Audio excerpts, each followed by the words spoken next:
Salut à tous, c'est Pank de la chaîne, bienvenue sur cette vidéo qui aujourd'hui va parler de débuter sa pratique de l'hypnose et revenir sur la définition qu'on a de l'hypnose de façon générale, et en tout cas celle qui est la plus commune, qui est de dire c'est un état modifié de conscience.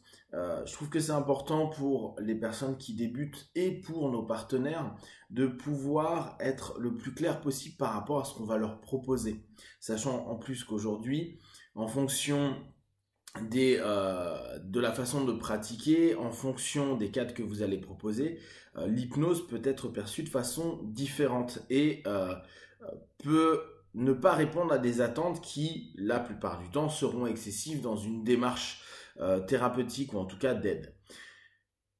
Pour ceux qui me connaissent, vous savez que j'adhère pas du tout à cette définition état modifié de conscience parce que j'estime que on n'arrive pas à définir ce qu'est la conscience, on n'arrive pas à définir ce qu'est un état de conscience normal et plus difficile encore, ça à la limite, c'est pas trop grave, c'est complexe pour une personne qui ne connaît pas de se donner une image ou une forme de ce que peut représenter l'hypnose sans tomber dans des clichés qui vont nous mener la vie dure en cabinet parce que tout le monde ne va pas tomber dans une transe comme un spectacle d'hypnose ou comme les personnes les plus réceptives ou en tout cas celles qui se laissent aller le plus rapidement. Donc ce que je vous invite à voir et à cogiter dans votre définition, à vous après vraiment de créer la vôtre. Pour moi, régulièrement, j'explique que l'hypnose, c'est une discipline. Donc déjà, c'est pas un état qui utilise la transe pour entraîner une hyperfocalisation et une ouverture aux suggestions. Dans cette idée-là, pourquoi je l'utilise comme ça, c'est que déjà, je peux expliquer ce qu'est la transe, je peux expliquer ce qu'est la focalisation, ce qu'est la suggestibilité potentiellement. Et surtout, à aucun moment, je vais parler de modification de quelque chose. Je vais parler de transe, donc communication entre le conscient et le subconscient, c'est la définition que je donne de la transe. Et je vais, à un moment ou un autre dans mon pré-talk, ramener cette définition-là, donc cette communication, à une notion de normalité. Et on l'a tous vu, on explique la plupart du temps à nos partenaires que l'hypnose entraîne un état naturel et que c'est vécu quotidiennement. Ça, c'est quelque chose d'important. On va donner des exemples sur la notion de dire regardez, c'est naturel, regardez, vous le vivez. Alors, c'est ce qu'on appelle les transes du quotidien, que ce soit en conduisant, que ce soit en faisant du sport, que ce soit en allant au ciné, en lisant un livre, etc. On leur dit, bah voilà, ça, c'est une transe. Et donc, c'est cet état-là que je vais exploiter avec vous dans un cadre défini pour obtenir des résultats. Et on va, en même temps, dire c'est un état modifié. C'est-à-dire que c'est différent de l'état que tu connais en mode ordinaire. Et là, il y a un paradoxe. En tout cas, pour moi, c'est pour ça que j'aime pas cette définition-là. Et hier, en parlant pendant un séminaire, je me suis dit, mais peut-être qu'il faut réappuyer sur cette notion-là. Quand on dit à quelqu'un, tu vas aller dans une session d'hypnose, tu vas rentrer en transe, et qu'on a assimilé hypnose à état modifié de conscience. Qu'importe qu'on arrive à bien définir ce qu'est la conscience, etc. Ce qui peut rester en tête, c'est modifié. En somme, j'ai un état 1 et je vais aller vers un état 2. Donc, il va y avoir une modification de la perception de l'état dans lequel je suis. Paradoxalement, on donne des images, des exemples de quelque chose qui n'est pas modifié par rapport à du quotidien, c'est-à-dire qui n'est pas réellement changeant, qui est, entre guillemets, normal.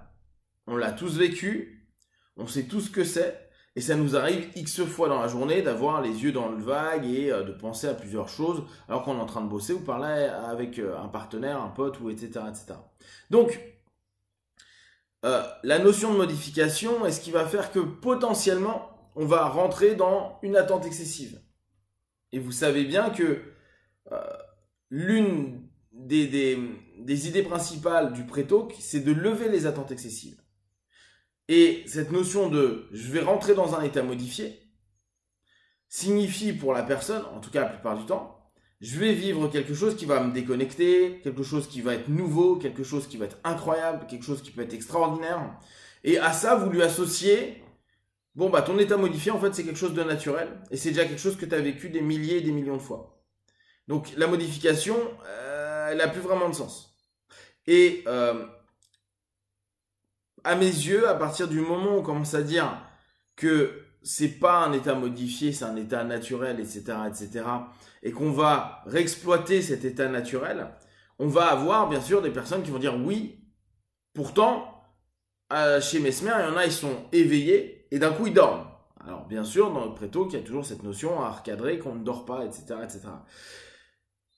Ça ne veut pas dire qu'un état normal, qu'on vit dans une transe, ne peut pas être exacerbé.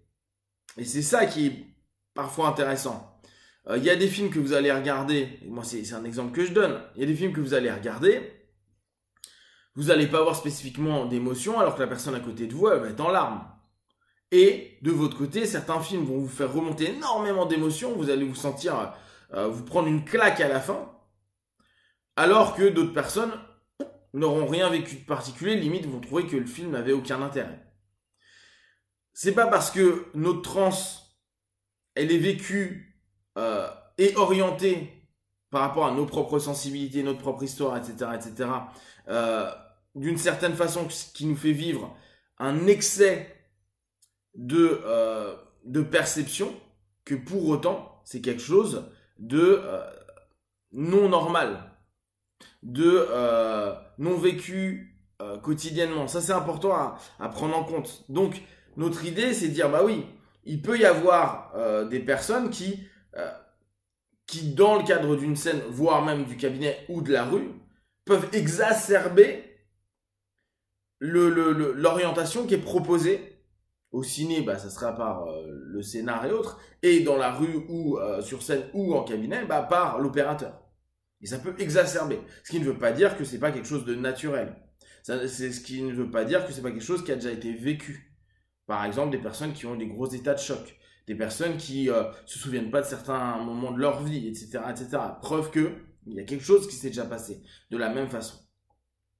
Alors je vous invite, surtout quand vous débutez, après vous avez suffisamment de tchatch pour travailler sur votre prétalk et puis lever les peurs, les angoisses, etc. Je vous invite à cogiter sur votre définition et à voir si l'utilisation de modifier n'est pas à un moment donné une suggestion qui peut emmener vers une attente qui sera excessive. Attente de quoi? D'une modification peut-être disproportionnée d'un état A vers un état B. Alors que vos exemples ont été hyper normaux, hyper quotidiens dans les trans. Alors peut-être, là vraiment je le fais pas, mais peut-être que l'idée dans ce cas-là, ça serait montrer des trans du quotidien, ou en tout cas des trans vécues, avec une réelle sensation de modification, une réelle sensation de changement. Type, est-ce que tu as déjà eu l'annonce, mais bon, c'est hardcore de faire ça en prétalk, tu as eu l'annonce d'un décès ou d'une surprise pas cool, ou au contraire de quelque chose d'hyper cool, et que tu sens ton état émotionnel, ton état physique, tout, ça change, hein, tu as l'impression que tu t'écroules, tu as l'impression que tu respires plus, ou que c'est incroyable, etc., que tu es dans un autre monde. Et bah ça peut être également un moyen de dire, bon bah voilà, l'hypnose peut t'emmener dans un état comme ça. Néanmoins, c'est quelque chose que tu as déjà vécu. Le déjà vécu, il est important parce que ça doit au fur et à mesure diminuer l'idée de se dire que ça va être un truc de ouf, complètement nouveau et ouais, hors norme. Alors que les hypnos savent que c'est normal, quotidien et très classique au bout du compte. Si vous avez des questions et des remarques, partagez-les sur Facebook, YouTube, j'y répondrai le plus rapidement possible. Et comme d'habitude, de tout ce que je propose, ne prenez que ce qui est bon et juste pour vous. Testez, observez, analysez, concluez, et puis devenez qui vous êtes vraiment. Be one, ciao ciao.